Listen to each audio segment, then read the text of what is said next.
guyyaan tokkoon ishee moggaasa maqaa mataa isaanii ni qabu. Torbee dhukkubbii akka hin jenne namni kamiyyuu jechuudha. Torbee dhukkubbiiwwaniiti malee torbee dhukkubbii miti. Wiixataa hanga jimaataatti gaafa lakkoofnu guyyaa 5dha. Sanbatarraa immoo walakkaa qabna guyyaa 5f walakkaadha. Guyyoonni kun dhuunfaatti immoo ammas moggaasaa fi hiika mataa isaanii danda'e ni qabu. Lama ilaalla jechuudha. Kan guyyaa wiixataa kana inni jalqabaa qulqullaa'uu mana qulqullummaati.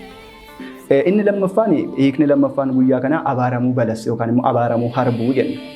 Sababiin isaa Waaqayyoodha, Waaqni hin abaaraa. Gooftaan keenya Waaqadha, hin abaaraa Waaqayyo amalummaa isaatiin. Kiristoos jedha kitaabni qulqulluun Gooftaan beela'ee gara eessaa deeme jedha? Gara beelessa yookaan immoo gara harbuu deeme jedha. Maaliif gara harbuu deeme? Waaqadha miti kottuu jedhee ajajee fiduu hin danda'u ture. Akkamittiin beela'ee Israa'eloota gabaa 5 ol yookaan nama 5,000 ol biddeen eebbisee akka nyaachise kitaabni qulqulluun ragaa ba'a. Garuu hin beela'ee jedha. Akkamitti beela'ee Israa'eloota nyaachiseera? Akkuma kana firiin balas, ijji balas yeroo nyaatanii hin oofti. Boodarra garuu hin hadhoofti baay'ee. Inni lammaffaan guyyaan lammaffaan kibxata kan jennudha. Guyyaan kun immoo guyyaa gaaffiiti. Roobiidha guyyaa sadaffaan jechuudha.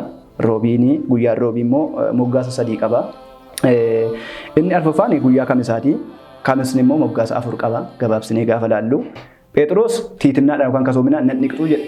Yihuudaan immoo maalla dhibdeedhaan miila isaa wal kaatee jalqabatti qabate.